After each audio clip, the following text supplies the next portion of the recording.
تو این قسمت با فیلم‌های اکشن و مهیج که سال 2024 منتشر شدن آشنا میشیم و سکانس‌های اکشن هر کدوم رو با هم می‌بینیم. شما هم یه فیلم خوب اکشن تو کامنت‌ها به ما معرفی کنید.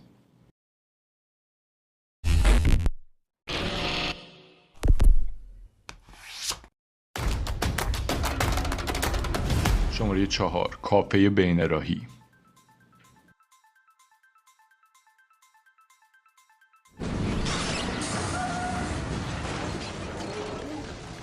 مردی به اسم الوود با بازی جیک جیلنهال یه مبارز حرفه‌ای بوده که چند سالی از مبارزات رسمی کنار کشیده.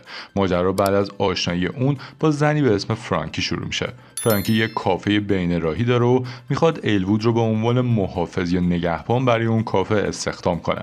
الوود هم درخواست اون رو قبول میکنه، ولی محافظت از اون کافه کار راحتی نیست. تو این سکانس درگیری الوود رو با ناکس، یکی از مزدورهای بیکله منطقه میبینیم. الوود سعی داره هر طوری شده ناکس و دار و دستش رو از بین ببره تا کافه سر جاش بمونه.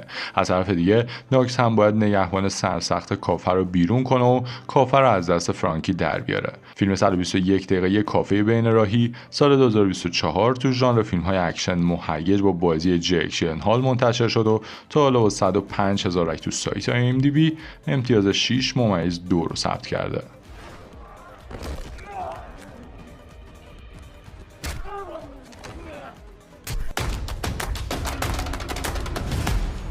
شماره 3 یک فرصت دیگر.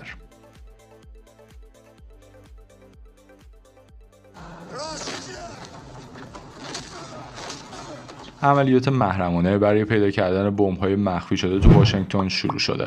از طرف دیگه گروهبان جیک هریس با بازی اسکات اتکینز رو می‌بینیم که بعد از گذراندن مأموریت پر از چالشش تو قسمت قبلی همراه امین منصور به فرودگاه واشنگتن رسیده. گروه تروریست‌ها به رهبری رابرت جکسون با بازی مایکل جی وایت هم وارد فرودگاه شدن و سعی دارن امین منصور رو پیدا کنن و بمب‌های کار گذاشته شده رو فعال کنن.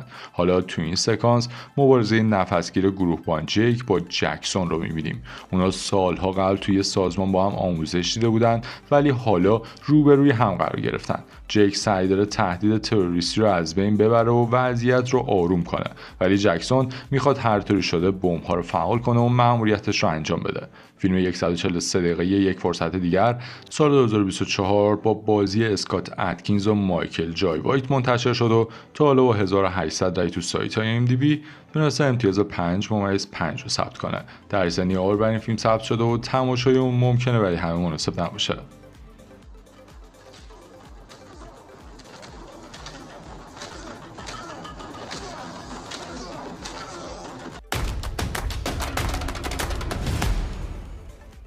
شماره 2 چرا خاموش.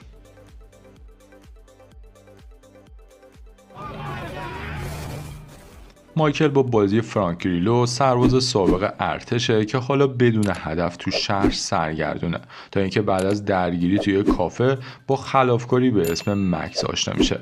مکس تازه از زندان آزاد شده و سعی داره به مایکل نزدیک بشه تا با کمک اون کلی پول به جیب بزنه. مایکل مهارت‌های زیادی تو مبارزه داره، واسه همین به پیشنهاد رفیق تازه‌اش وارد مبارزات زیرزمینی میشه، ولی این مبارزات اونو وارد بازی خطرناکی میکنه و از یه جایی به بعد باید با خلافکارای کله گنده شهر و پلیس‌های فاسد سر و کله بزنه. تو این سکانس هم مبارزه اون رو میبینیم که تونست با چند تا مشت حساب حریفش رو برسه، ولی مبارزات کم کم سخت‌تر میشن و باید واسه زنده موندن تلاش کنه.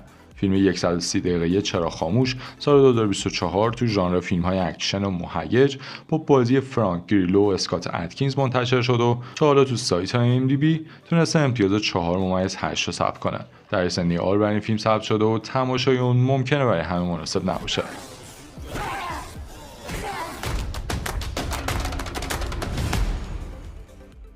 شماره 1 زنبوردار.